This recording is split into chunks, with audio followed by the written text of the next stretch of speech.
Whataburger is a $4 billion Texas fast food empire that lost its founder in a plane crash, and then watched the family that spent nearly 70 years building it sell the company to a Chicago investment firm.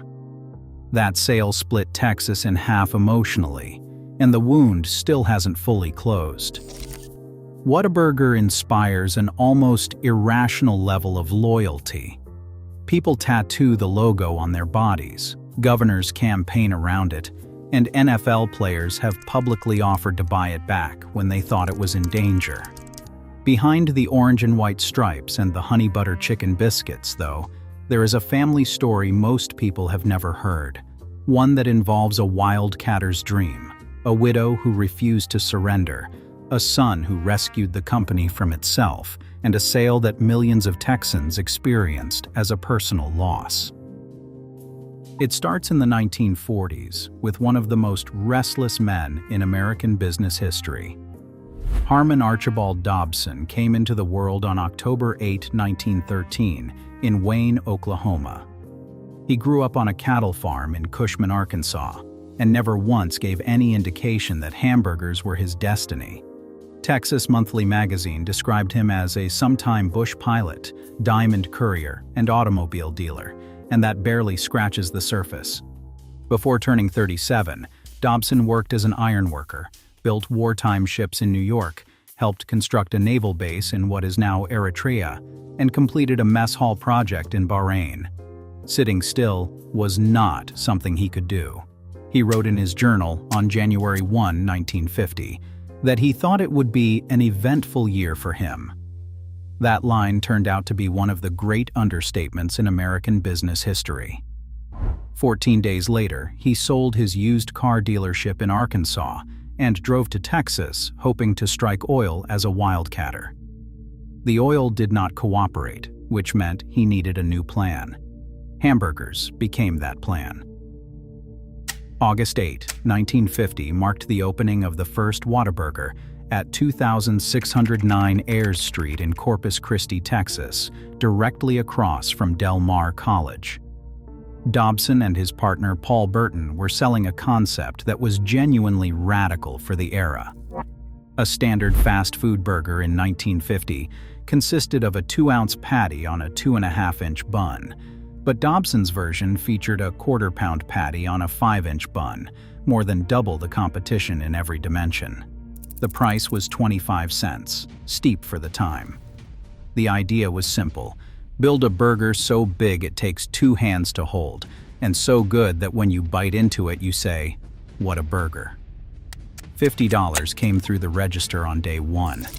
By the 4th day, the stand moved 551 burgers for $141.80, and Dobson knew he had something. He wrote in his journal in October of 1951 that Whataburger would probably turn out to be his life work. None of the 5-inch bun pans he needed actually existed, so he tracked down a company willing to hand-make 15 pans with 8 molds each, just to bake buns large enough for his concept. The Burton partnership fell apart over a pricing dispute, and in 1951, Dobson reportedly bought his partner out, not with cash, but with a new Plymouth automobile. Burton held on to his San Antonio franchise and operated it until his death in 1970, while Dobson took full control of the brand and started expanding fast. A franchise in Alice, Texas came in 1953. Pensacola, Florida became the first location outside the state in 1959. 2 years after that, the first iconic orange and white A-frame building went up in Odessa, Texas, creating the look that would define the chain for decades. Dobson handled his own marketing in a way nobody else could replicate. He would fly his personal plane with a Whataburger banner trailing behind it, dropping coupons from the sky onto towns below. By April of 1967, roughly 40 restaurants stretched across 4 states. Dobson was 53, wealthy, ambitious, and building something that looked like it would last for generations. And then, on a Tuesday afternoon, everything stopped. The date was April 11, 1967. Dobson and his business associate Luther John Sneed had spent the day inspecting a new Whataburger location in Pasadena, Texas, and around 4:30 that afternoon, they climbed into Dobson's Cessna Skymaster, a distinctive twin-engine push-pull aircraft, and lifted off from LaPorte Airport. What happened next took only seconds.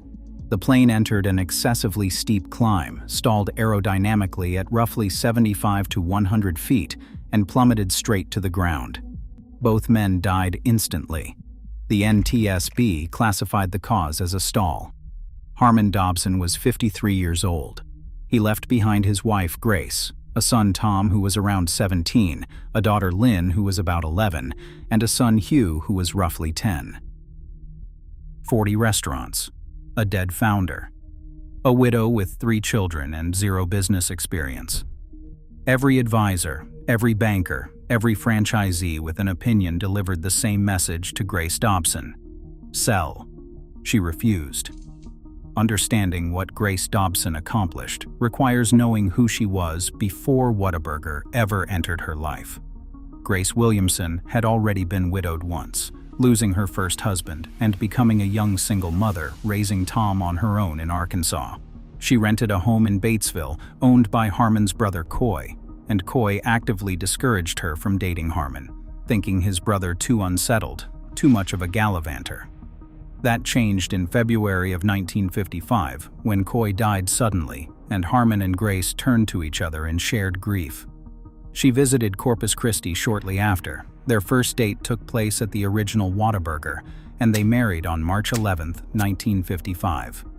Losing Harmon 12 years later meant Grace had now buried 2 husbands before the age of 45. Collapsing under pressure was not in her character. When asked years later about the people who pressured her to sell the company after Harmon's crash, she put it simply, "That's what made me mad, made me want to fight."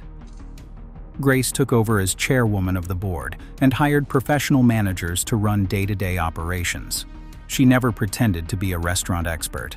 What she understood was that the company belonged to her family, and that fact was not negotiable. Growth that followed proved her right. Whataburger hit 100 restaurants in 1972, 200 in 1977, and 300 in 1980. Drive-through service launched in 1971, breakfast went chain-wide in 1979, and by 1982 the restaurant stayed open around the clock. Through all of it, Grace lived modestly, staying in the same house on Santa Fe Street in Corpus Christi that Harmon had bought her. Employees gave her the title Lady Grace, and she earned it by showing up to nearly every company picnic and major event. When Whataburger Field, the minor league baseball stadium in Corpus Christi, opened its doors, she threw out the first pitch. Over the course of almost 4 decades, she steered the chain from 40 locations to more than 600. Grace Dobson died of cancer on September 1, 2005, at the age of 80. Whataburger employees wore orange ribbons to her funeral. Grace's era includes a chapter most people skip over, the period in the late 1980s and the early 1990s when Whataburger nearly destroyed itself. Professional managers who weren't part of the family allowed the brand to drift. Popcorn shrimp salads and steak sandwiches appeared on the menu. Expansion pushed into markets that made no strategic sense, places like Las Vegas and Memphis. Profits dropped, franchisees revolted over vendor rebate disputes, and Chief Executive Officer Jim Peterson resigned in 1993. That crisis brought Tom Dobson forward. On December 15, 1993, Grace's eldest son was unanimously elected president and CEO at the age of 43, carrying no formal executive experience. Growing up in the business counted for something, though.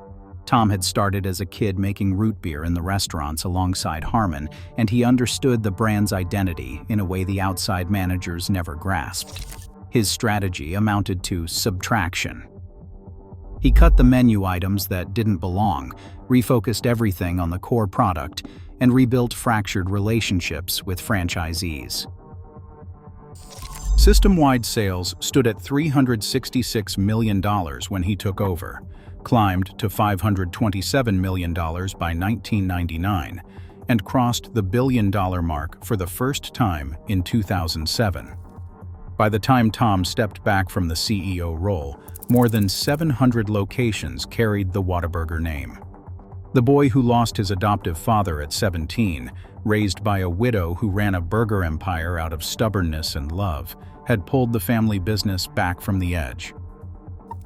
Whataburger entered the late 2010s with more than 800 locations and over $2.4 billion in annual sales. Forbes had placed the Dobson family at number 104 on its America's Richest Families list in 2015, estimating their net worth at $2.6 billion. None of that changed the math of the modern fast food industry. Scale mattered more than ever. Technology and supply chain investments demanded massive capital, and Whataburger remained a private, family-controlled company, going up against publicly traded giants like McDonald's, Chick-fil-A, Five Guys, and Shake Shack, with functionally unlimited resources.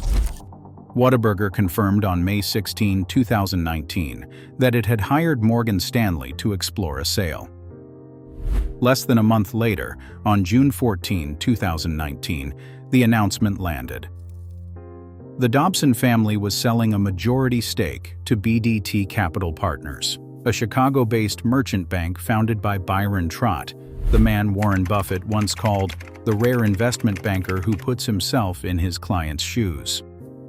BDT's portfolio already included family-founded companies like Weber Grills and Krispy Kreme, suggesting they understood how to preserve legacy brands. Tom Dobson's public statement carried the weight of someone saying goodbye to a 70-year family legacy. He called the sale both exciting and bittersweet, and added, "Whataburger has been the heart and soul of our family legacy for nearly 70 years, but we feel really good about the partnership with BDT." Texas reacted as if someone had sold the Alamo. The backlash hit immediately and hard. Time magazine ran a feature titled, "Texans are very upset about the sale of Whataburger." One social media user captured the mood perfectly. "Men really died at the Alamo just for us to give up Whataburger to Chicago." NFL star J.J. Watt tweeted, "Okay, I say we all chip in and buy Whataburger back. Make honey butter chicken biscuits available all day, add kolaches to the menu, and change nothing else, especially not the ketchup." Governor Greg Abbott jumped in publicly too, rallying behind the sentiment. The fear driving all of it wasn't financial. Texans believed, with some justification based on what private equity had done to other beloved brands, that Whataburger would be stripped of its identity, turned into a generic national chain, and hollowed out for profit. Not everyone shared that view, though, and that's where the real split emerged. Defenders of the sale pointed out that BDT's entire model revolved around preserving family-founded businesses, with Weber and Krispy Kreme already in their portfolio.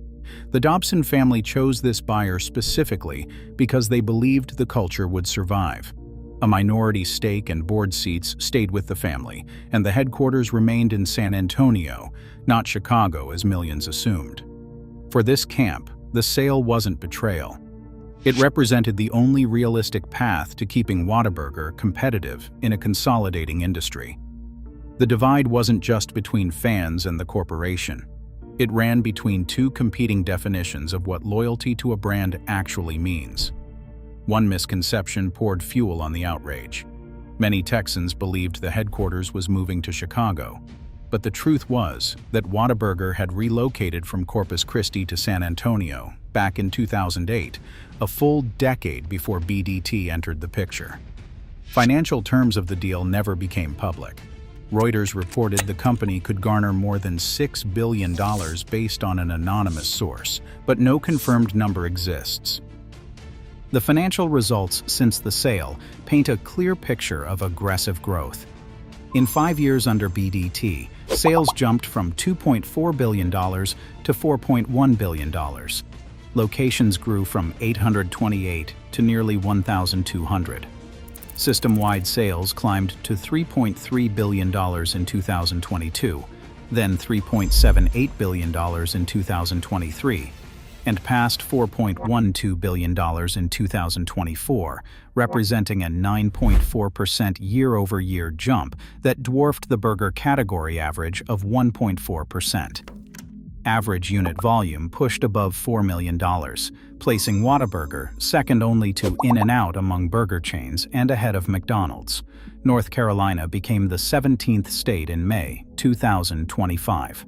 That same month, a joint venture handed NFL quarterback Patrick Mahomes ownership of all 29 Kansas and Missouri locations through KMO Burger, LLC.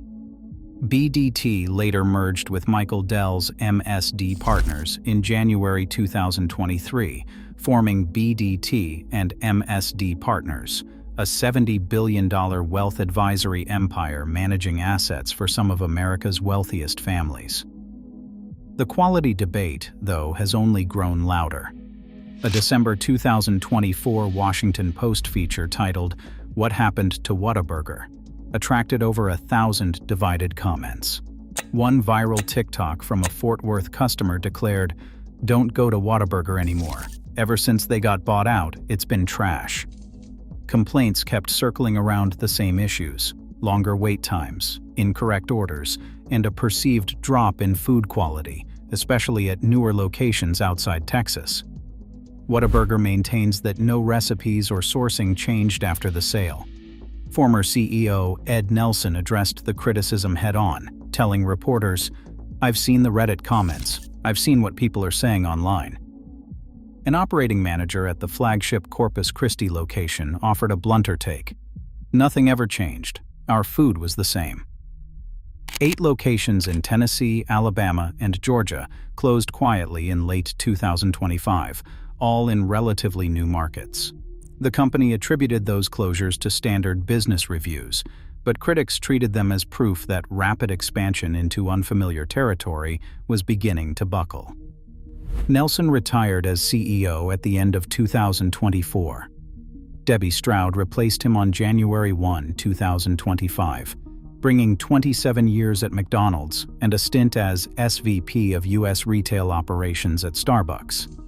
She now leads what might be the most ambitious phase the company has ever entered. The Dobson family still holds a minority stake and participates on the board.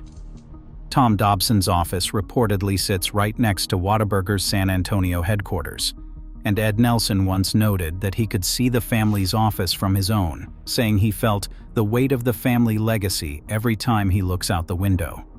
The chain became so iconic that it appeared regularly in the animated series King of the Hill, cementing its place in Texas pop culture. In 2019, the 3 Dobson siblings, Tom, Lynn, and Hugh, established the Grace Family Foundation, naming it for their mother. What stays with me about this story is the pattern of unlikely survival. Harmon Dobson spent his life bouncing between continents and careers: bush pilot, diamond courier, iron worker, car dealer, oil wildcatter. Hamburgers arrived almost by accident, but once they did, he attacked the idea with everything he had, writing about it in his journal, flying banners across the Texas sky, building the thing bigger than anyone thought a burger needed to be. Then, a stalled Cessna at 75 feet took him at 53, and by every reasonable measure, the story should have ended right there. Grace Dobson kept it alive because anger turned out to be a better fuel than grief. Tom Dobson kept it alive because he walked into a company that had lost its identity, and he stripped it back to what his father built.